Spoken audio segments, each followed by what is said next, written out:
2. Personalidad y caracteres argentinos. Ainsi que l'océan, les steppes remplissent le prix du sentiment de l'infini. Humboldt. Nota del narrador. La cita dice, al igual que el océano, las estepas llenan el espíritu con la sensación de infinito. Fin de la nota.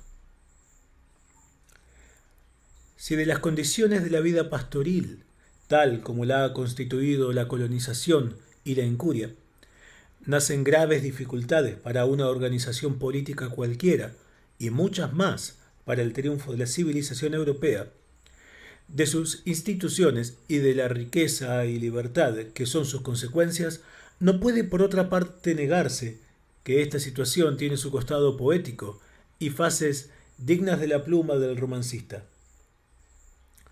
Si un destello de literatura nacional puede brillar momentáneamente en las nuevas sociedades americanas, es el que resultará de la descripción de las grandiosas escenas naturales y sobre todo de la lucha entre la civilización europea y la barbarie indígena, entre la inteligencia y la materia. Lucha imponente en América y que da lugar a escenas tan peculiares, tan características y tan fuera del círculo de ideas en que se ha educado el espíritu europeo, porque los resortes dramáticos se vuelven desconocidos fuera del país donde se toman, los usos sorprendentes y originales los caracteres. El único romancista norteamericano que haya logrado hacerse un nombre europeo es Fenimore Cooper, y eso porque transportó la escena de sus descripciones fuera del círculo ocupado por los plantadores al límite entre la vida bárbara y la civilizada, al teatro de la guerra en que las razas indígenas y la raza sajona están combatiendo por la posesión del terreno. No de otro modo, nuestro joven poeta Echeverría ha logrado llamar la atención del mundo literario español con su poema titulado La cautiva. Este bardo argentino dejó a un lado a Dido y Argia, que sus predecesores, los Varela, trataron con maestría clásica y estro poético, pero sin suceso y sin consecuencia, porque nada agregaban al caudal de nociones europeas, y volvió sus miradas al desierto, y allá, en la inmensidad sin límites, en las soledades en que vaga el salvaje, en la lejana zona de fuego que el viajero ve acercarse cuando los campos se incendian, halló las inspiraciones que proporciona a la imaginación el espectáculo de una naturaleza solemne, grandiosa, inconmensurable, callada, y entonces el eco de sus versos pudo hacerse oír con aprobación aún por la península española. Hay que notar, de paso, un hecho que es muy explicativo de los fenómenos sociales de los pueblos. Los accidentes de la naturaleza producen costumbres y usos peculiares a estos accidentes, haciendo que donde estos accidentes se repiten, vuelvan a encontrarse los mismos medios de parar a ellos, inventados por pueblos distintos. Esto me explica por qué la flecha y el arco se encuentran en todos los pueblos salvajes, cualesquiera que sean su raza, su origen y su colocación geográfica. Cuando leía en El último de los mohicanos, de Cooper, que Ojo de Halcón y Uncas habían perdido el rastro de los mingos en un arroyo, dije para mí, van a tapar el arroyo. Cuando en la pradera el trampero mantiene la incertidumbre y la agonía mientras el fuego los amenaza, un argentino habría aconsejado lo mismo que el trampero sugiere al fin, que es limpiar un lugar para guarecerse e incendiar a su vez para poderse retirar del fuego que invade sobre las cenizas del punto que se ha incendiado. Tal es la práctica de los que atraviesan la pampa para salvarse de los incendios del pasto. Cuando los fugitivos de la pradera encuentran un río y Cooper describe la misteriosa operación del Pawnee con el cuero de búfalo que recoge, ¿va a ser la pelota?, me dije a mí mismo. Lástima es que no haya una mujer que la conduzca, que entre nosotros son las mujeres las que cruzan los ríos con la pelota tomada con los dientes por un lazo. El procedimiento para asar una cabeza de búfalo en el desierto es el mismo que nosotros usamos para batear una cabeza de vaca o un lomo de ternera. En fin, 1000 otros accidentes que omito prueban la verdad de que modificaciones análogas del suelo traen análogas costumbres, recursos y expedientes. No es otra la razón de hallar en Fenimore Cooper descripciones de usos y costumbres que parecen plagiadas de la pampa. Así hallamos en los hábitos pastoriles de la América reproducidos hasta los trajes el semblante grave y hospitalidad árabes. Existe, pues, un fondo de poesía que nace de los accidentes naturales del país y de las costumbres excepcionales que engendra. La poesía para despertarse, porque la poesía es como el sentimiento religioso, una facultad del espíritu humano, necesita el espectáculo de lo bello, del poder terrible, de la inmensidad, de la extensión, de lo vago, de lo incomprensible, porque sólo donde acaba lo palpable y vulgar empiezan las mentiras de la imaginación, el mundo ideal. Ahora, yo pregunto, ¿qué impresiones ha de dejar en el habitante de la República Argentina el simple acto de clavar los ojos en el horizonte y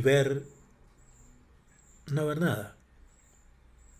Porque cuanto más hunde los ojos en aquel horizonte incierto, vaporoso o indefinido, más se le aleja, más lo fascina, lo confunde y lo sume en la contemplación y la duda.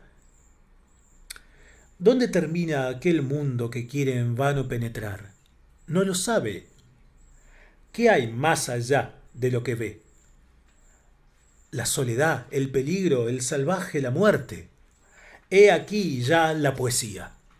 El hombre que se mueve en estas escenas se siente asaltado de temores e incertidumbres fantásticas, de sueños que le preocupan despierto. De aquí resulta que el pueblo argentino es poeta por carácter, por naturaleza. Ni cómo ha de dejar de serlo cuando en medio de una tarde serena y apacible, una nube torva y negra se levanta sin saber de dónde, se extiende sobre el cielo mientras se cruzan dos palabras y de repente el estampido del trueno anuncia la tormenta que deja frío al viajero y reteniendo el aliento por temor de atraerse un rayo de 2000 que caen en torno suyo.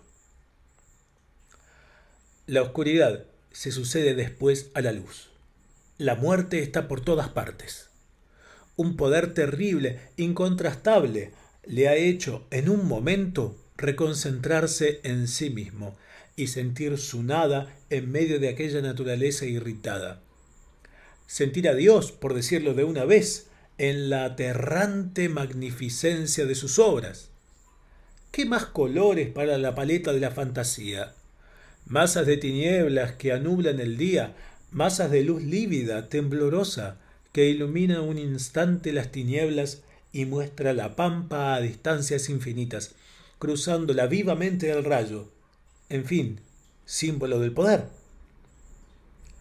Estas imágenes han sido hechas para quedarse hondamente grabadas.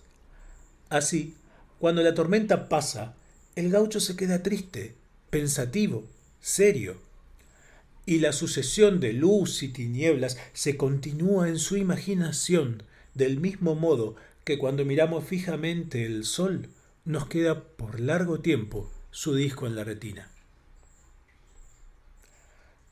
Preguntadle al gaucho a quién matan con preferencia los rayos, y os introducirá en un mundo de idealizaciones morales y religiosas, mezcladas de hechos naturales, pero mal comprendidos, de tradiciones, supersticiones y groseras. Añádase que si es cierto que el fluido eléctrico entra en la economía de la vida humana y es el mismo que llaman fluido nervioso, el cual excitado subleva las pasiones y enciende el entusiasmo, muchas disposiciones debe tener para los trabajos de la imaginación el pueblo que habita bajo una atmósfera recargada de electricidad hasta el punto que la ropa frotada chisporrotea contra el pelo contrariado del gato. ¿Cómo no ha de ser poeta el que presencia estas escenas imponentes? Gira en vano, reconcentra su inmensidad y no encuentra la vista en su vivo anhelo do fijar su fugaz vuelo como el pájaro en la mar. Doquier campo y heredades del ave y bruto guaridas, doquier cielo y soledades de Dios solo conocidas, que Él solo puede sondear. Echeverría.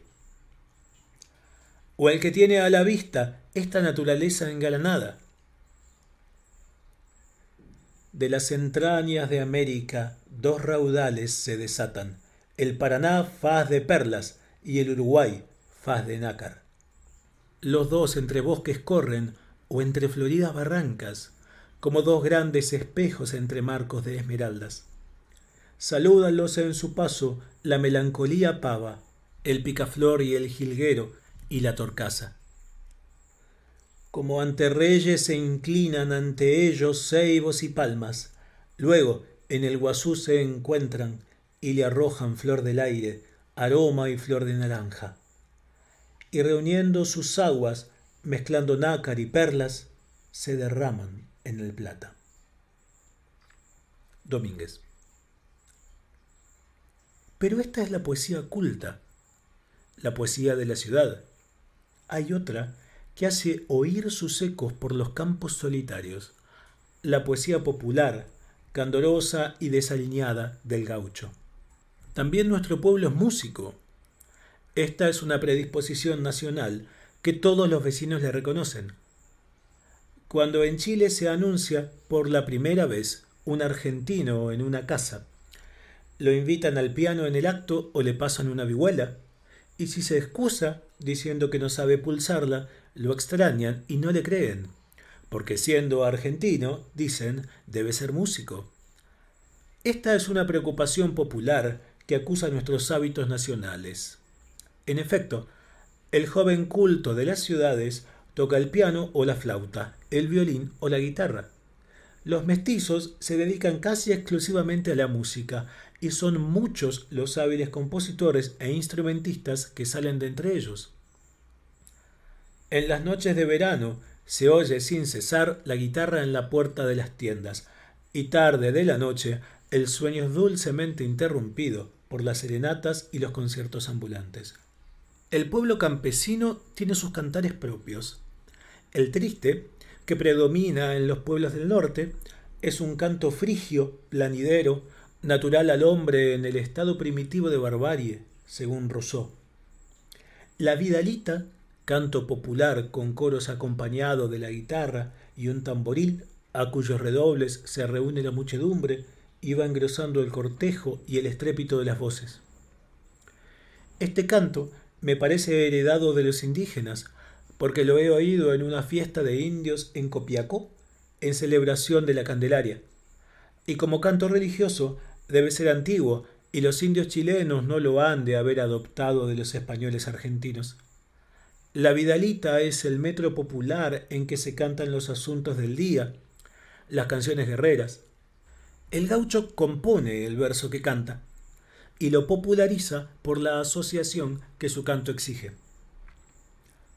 Así pues, en medio de la rudeza de las costumbres nacionales, estas dos artes que embellecen la vida civilizada y dan desahogo a tantas pasiones generosas están honradas y favorecidas por las masas mismas, que ensayan su áspera musa en composiciones líricas y poéticas.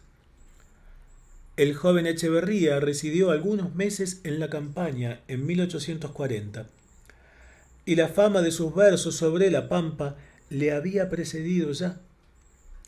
Los gauchos lo rodeaban con respeto y afición, y cuando un recién venido mostraba señales de desdén hacia el cajetilla, alguno le insinuaba al oído: «Es poeta», y toda prevención hostil cesaba al oír este título privilegiado.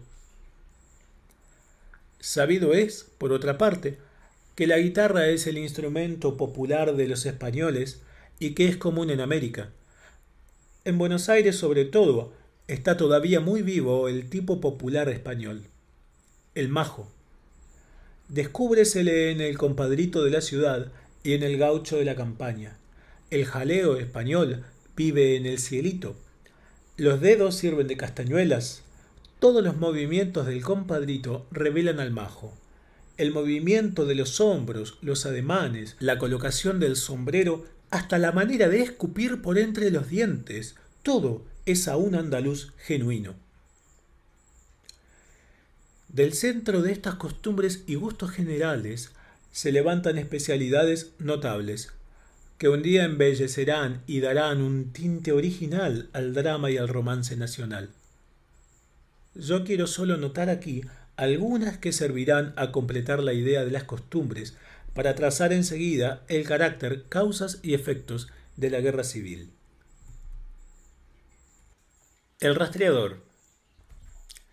El más conspicuo de todos, el más extraordinario, es el rastreador. Todos los gauchos del interior son rastreadores. En llanuras tan dilatadas, en donde las sendas y caminos se cruzan en todas direcciones, y los campos en que pasen o transitan las bestias son abiertos, es preciso saber seguir las huellas de un animal y distinguirlas de entre mil. Conocer si va despacio o ligero, suelto o tirado, cargado o de vacío. Esta es una ciencia casera y popular. Una vez caía yo de un camino de Encrucijada al de Buenos Aires, y el peón que me conducía echó, como de costumbre, la vista al suelo. Aquí va, dijo luego, una mulita mora muy buena. Esta es la tropa de don Nene Zapata. Es de muy buena silla. Va ensillada. Ha pasado ayer. Este hombre venía de la Sierra de San Luis. La tropa volvía de Buenos Aires y hacía un año que él había visto por última vez la mulita mora, cuyo rastro estaba confundido con el de toda una tropa en un sendero de 2 pies de ancho. Pues esto, que parece increíble, es con todo la ciencia vulgar. Este era un peón de arrea, y no un rastreador de profesión. El rastreador es un personaje grave, circunspecto, cuyas aseveraciones hacen fe en los tribunales inferiores. La conciencia del saber que posee le da cierta dignidad reservada y misteriosa. Todos le tratan con consideración. El pobre porque puede hacerle mal, calumniándolo o denunciándolo. El propietario porque su testimonio puede fallarle. Un robo se ha ejecutado durante la noche. No bien se nota, corren a buscar una pisada del ladrón y, encontrada, se cubre con algo para que el viento no la disipe. Se llama enseguida al rastreador, que ve el rastro y lo sigue sin mirar, sino de tarde en tarde, el suelo, como si sus ojos vieran de relieve esta pisada, que para otro es imperceptible. Sigue el curso de las calles, atraviesa los huertos, entra en una casa y, señalando un hombre que encuentra, dice fríamente: «Este es». El delito está probado, y raro es el delincuente que resiste a esta acusación. Para él, más que para el juez, la deposición del rastreador es la evidencia misma. Negarla sería ridículo, absurdo. Se somete pues a este testigo, que considera como el dedo de Dios que lo señala. Yo mismo he conocido a Calíbar, que ha ejercido en una provincia su oficio durante 40 años consecutivos. Tiene ahora cerca de 80 años, encorvado por la edad, conserva, sin embargo, un aspecto venerable y lleno de dignidad. Cuando le hablan de su reputación fabulosa, contesta: «Ya no valgo nada. Ahí están los niños». Los niños son sus hijos, que han aprendido en la escuela de tan famoso maestro. Se cuenta de él que durante un viaje a Buenos Aires le robaron una vez su montura de gala. Su mujer tapó el rastro con una artesa. 2 meses después, Calíbar regresó, vio el rastro, ya borrado e inapercibible para otros ojos, y no se habló más del caso. Año y medio después, Calíbar marchaba cabizbajo por una calle de los suburbios, entra a una casa y encuentra su montura, ennegrecida ya y casi inutilizada por el uso. Había encontrado el rastro de su raptor, después de 2 años. El año 1830. Un reo condenado a muerte se había escapado de la cárcel.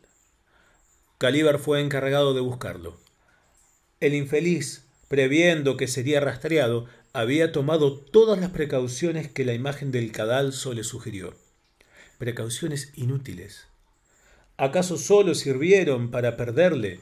Porque comprometido Calíbar en su reputación, el amor propio ofendido le hizo desempeñar con calor una tarea que perdía a un hombre, pero que probaba su maravillosa vista. El prófugo aprovechaba todos los accidentes del suelo para no dejar huellas. Cuadras enteras había marchado pisando con la punta del pie. Trepábase enseguida a las murallas bajas, cruzaba su sitio y volvía para atrás. Calíbar lo seguía sin perder la pista.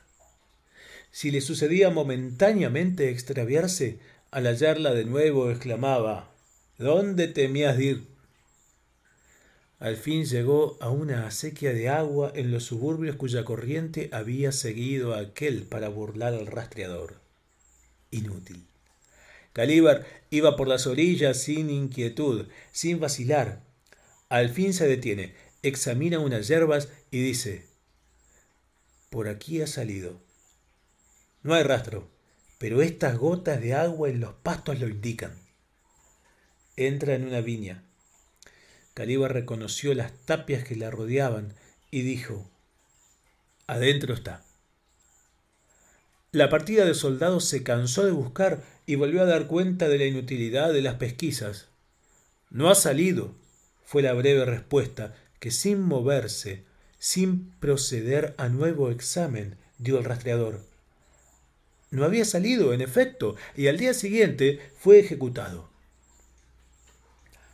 En 1831, algunos presos políticos intentaban una evasión. Todo estaba preparado, los auxiliares de fuera prevenidos. En el momento de efectuarlo, uno dijo: ¿y Calíbar? Cierto, contestaron los otros, anonadados, aterrados. Calíbar. Sus familias pudieron conseguir de Calíbar que estuviese enfermo 4 días, contados desde la evasión, y así pudo efectuarse sin inconveniente. ¿Qué misterio es este del rastreador? ¿Qué poder microscópico se desenvuelve en el órgano de la vista de estos hombres? ¿Cuán sublime criatura es la que Dios hizo a su imagen y semejanza? El vaquiano. Después del rastreador viene el vaquiano, personaje eminente y que tiene en sus manos la suerte de los particulares y de las provincias. El vaquiano es un gaucho grave y reservado, que conoce a palmos 20.000 leguas cuadradas de llanuras, bosques y montañas. Es el topógrafo más completo. Es el único mapa que lleva un general para dirigir los movimientos de su campaña. El vaquiano va siempre a su lado, modesto y reservado como una tapia, está en todos los secretos de la campaña. La suerte del ejército, el éxito de una batalla, la conquista de una provincia, todo depende de él. El vaquiano es casi siempre fiel a su deber, pero no siempre el general tiene en él plena confianza. Imaginaos la posición de un jefe condenado a llevar un traidor a su lado y a pedirle los conocimientos indispensables para triunfar. Un vaquiano encuentra una sendita que hace cruz con el camino que lleva. Él sabe a qué aguada remota conduce. Si encuentra 1000, y esto sucede en un espacio de 1000 leguas, él las conoce todas. Sabe de dónde vienen y a dónde van. Él sabe el vado oculto que tiene un río, más arriba o más abajo del paso ordinario, y esto en 100 ríos o arroyos. Él conoce en los ciénagos extensos un sendero por donde pueden ser atravesados sin inconveniente, y esto en 100 ciénagos distintos. En lo más oscuro de la noche, en medio de los bosques o en la llanura sin límites, perdidos sus compañeros, extraviados, da una vuelta en círculo de ellos, observa los árboles. Si no los hay, se desmonta, se inclina a tierra, examina algunos matorrales y se orienta de la altura en que se halla. Monta enseguida y les dice, para asegurarlos: estamos en dereceras de tal lugar a tantas leguas de las habitaciones. El camino ha de ir al sur. Y se dirige hacia el mundo que señala tranquilo, sin prisa de encontrarlo y sin responder a las objeciones que el temor o la fascinación sugiere a los otros. Si aún esto no basta, o si se encuentra en la pampa y la oscuridad es impenetrable, entonces arranca pastos de varios puntos, huele la raíz y la tierra, las masca, y después de repetir este procedimiento varias veces, se cerciora de la proximidad de algún lago o arroyo salado o de agua dulce, y sale en su busca para orientarse fijamente. El general Rosas, dice, conoce por el gusto el pasto de cada estancia del sur de Buenos Aires. Si el vaquiano lo es de la pampa donde no hay camino para atravesarla, y un pasajero le pide que lo lleve directamente a un paraje distante de 50 leguas, el vaquiano se para un momento, reconoce el horizonte, examina el suelo, clava la vista en un punto y se echa a galopar con la rectitud de una flecha, hasta que cambia de rumbo por motivos que sólo él sabe, y galopando día y noche llega al lugar designado. El vaquiano anuncia también la proximidad del enemigo, esto es 10 leguas, y el rumbo por donde se acerca, por medio del movimiento de las avestruces, de los gamos y guanacos que huyen en cierta dirección. Cuando se aproxima, observa los polvos y por su espesor cuenta la fuerza. Son 2000 hombres, dice. 500, 200. Y el jefe obra bajo este dato que casi siempre es infalible. Si los cóndores y cuervos revolotean en un círculo del cielo, él sabrá decir si hay gente escondida o es un campamento recién abandonado o un simple animal muerto. El vaquiano conoce la distancia que hay de un lugar a otro, los días y las horas necesarias para llegar a él, y además una senda extraviada e ignorada por donde se puede llegar de sorpresa y en la mitad del tiempo. Así es que las partidas de montoneras emprenden sorpresas sobre pueblos que están a 50 leguas de distancia, que casi siempre las aciertan. ¿Creerás exagerado? No. El general Rivera, de la banda oriental, es un simple vaquiano, que conoce cada árbol que hay en toda la extensión de la República del Uruguay. No le hubieran ocupado los brasileros sin un auxilio, no le hubieran libertado sin él los argentinos. Oribe, apoyado por Rosas, sucumbió después de 3 años de lucha con el general vaquiano y todo el poder de Buenos Aires, hoy, con sus numerosos ejércitos que cubren toda la campaña del Uruguay, puede desaparecer, destruido a pedazos por una sorpresa hoy, por una fuerza cortada mañana, por una victoria que él sabrá convertir en su provecho, por el conocimiento de algún caminito que cae a retaguardia del enemigo, o por otro accidente inapercibido o insignificante. El general Rivera principió sus estudios del terreno el año de 1804, y haciendo la guerra a las autoridades, entonces como contrabandista, a los contrabandistas después como empleado, al rey enseguida como patriota, a los patriotas más tarde como montonero, a los argentinos como jefe brasilero, a estos como general argentino, a La Valleja como presidente, al presidente Oribe como jefe proscripto, a Rosas, en fin, aliado de Oribe, como general oriental, ha tenido sobrado tiempo para aprender un poco de la ciencia del vaquiano. El gaucho malo. Este es un tipo de ciertas localidades, un outlaw, un squatter, un misántropo particular. Es el ojo de halcón, el trampero de Cooper.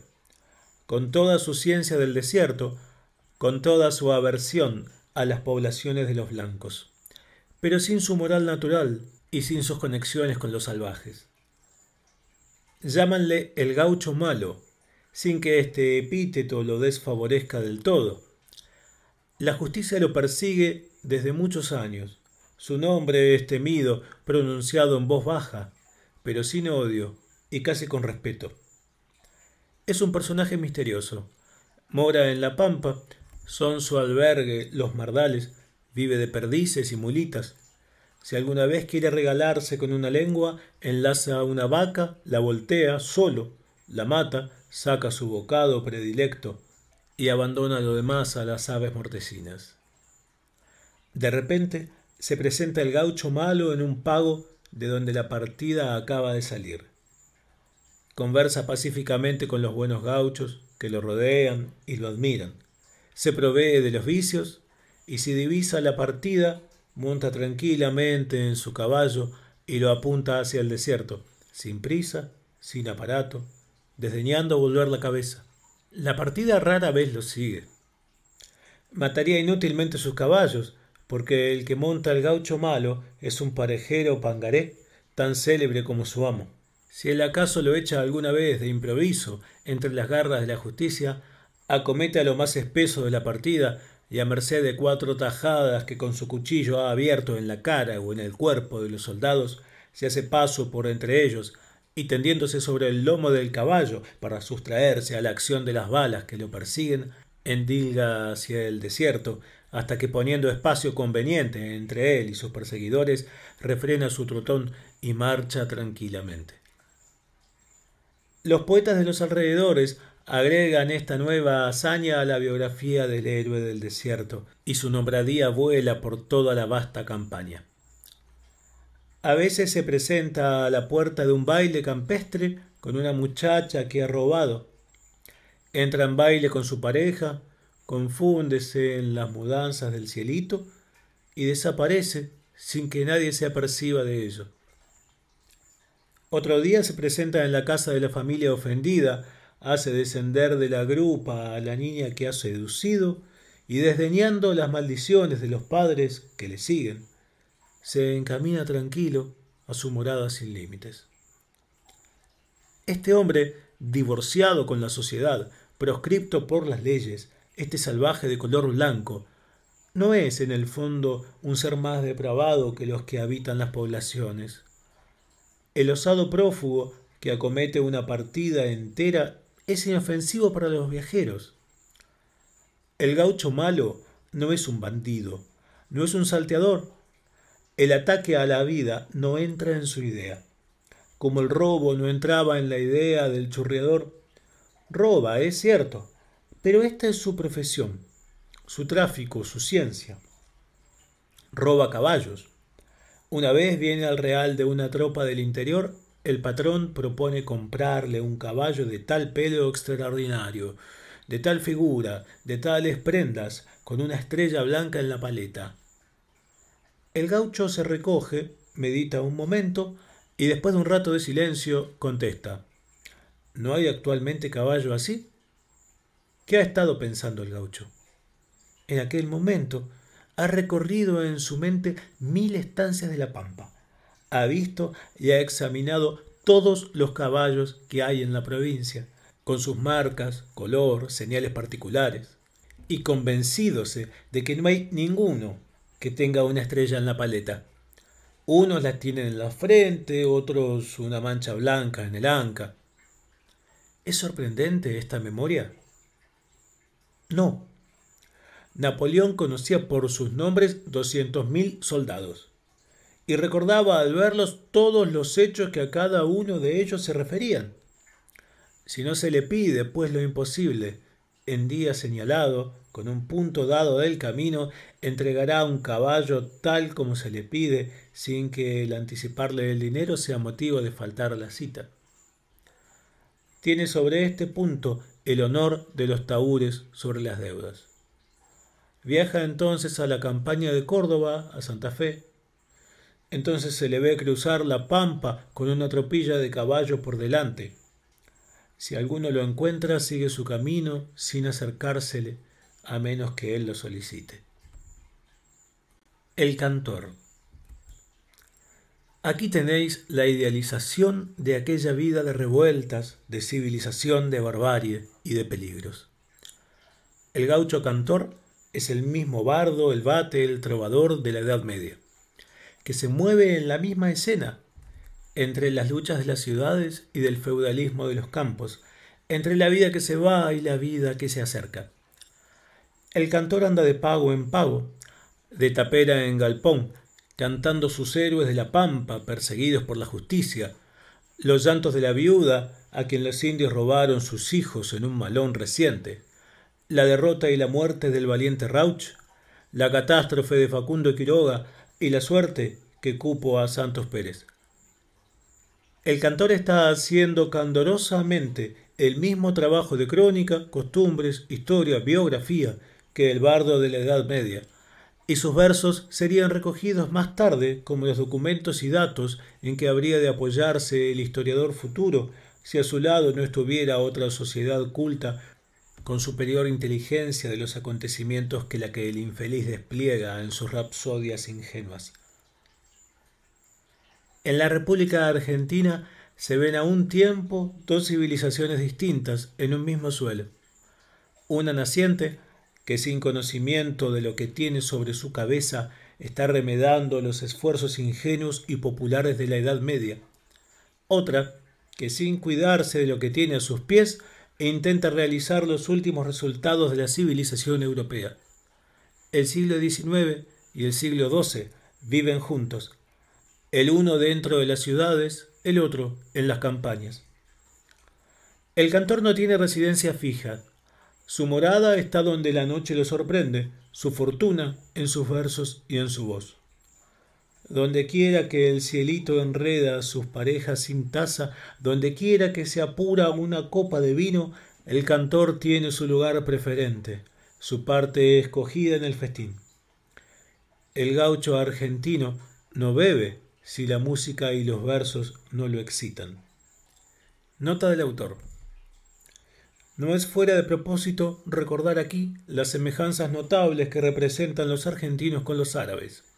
En Argel, en Oran, en Mascara y en los aduares del desierto vi siempre a los árabes reunidos en cafés por estarles completamente prohibido el uso de los licores. Apiñados en derredor del cantor, generalmente dos, que se acompañan de la vihuela a dúo, recitando canciones nacionales, planideras como nuestros tristes. La rienda de los árabes es tejida de cuero y con azotera, como las nuestras. El freno de que usamos es el freno árabe, y muchas de nuestras costumbres revelan el contacto de nuestros padres con los moros de la Andalucía. De las fisonomías no se hable. Algunos árabes he conocido que jurara haberlos visto en mi país. Fin de la nota. El gaucho argentino no bebe si la música y los versos no lo excitan, y cada pulpería tiene su guitarra para poner en manos del cantor, a quien el grupo de caballeros estacionados a la puerta anuncia a lo lejos dónde se necesita el concurso de su gaya ciencia. El cantor mezcla entre sus cantos heroicos la relación de sus propias hazañas. Desgraciadamente, el cantor, con ser el bardo argentino, no está libre de tener que habérselas con la justicia. También tiene que dar la cuenta de sendas puñaladas que ha distribuido, una o dos desgracias, muertes, que tuvo, y algún caballo o una muchacha que robó. El año 1840, entre un grupo de gauchos y a orillas del majestuoso Paraná, estaba sentado en el suelo y con las piernas cruzadas, un cantor que tenía azorado y divertido a su auditorio con la larga y animada historia de sus trabajos y aventuras. Había ya contado lo del rapto de la querida con los trabajos que sufrió, lo de la desgracia y la disputa que la motivó. Estaba refiriendo su encuentro con la partida y las puñaladas que en su defensa dio cuando el tropel y los gritos de los soldados le avisaron que esta vez estaba cercado. La partida, en efecto, se había cerrado en forma de herradura, la abertura que daba hacia el Paraná, que corría 20 varas más abajo. Tal era la altura de la barranca. El cantor oyó la grita sin turbarse.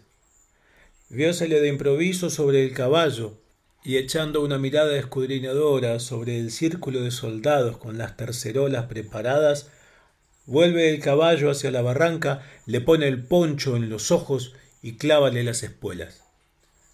Algunos instantes después se veía salir de las profundidades del Paraná el caballo, sin freno, a fin de que nadase con más libertad, y el cantor tomado de la cola, volviendo la cara quietamente cual si fuera en un bote de 8 remos hacia la escena que dejaba en la barranca. Algunos balazos de la partida no estorbaron que llegase sano y salvo al primer islote que sus ojos divisaron. Por lo demás, la poesía original del cantor es pesada, monótona, irregular, cuando se abandona la inspiración del momento. Más narrativa que sentimental, llena de imágenes tomadas de la vida campestre, del caballo y las escenas del desierto, que la hacen metafórica y pomposa. Cuando refiere sus proezas o las de algún afamado malévolo, parécese al improvisador napolitano, desarreglado, prosaico de ordinario, elevándose a la altura poética por momentos para caer de nuevo al recitado insípido y casi sin versificación.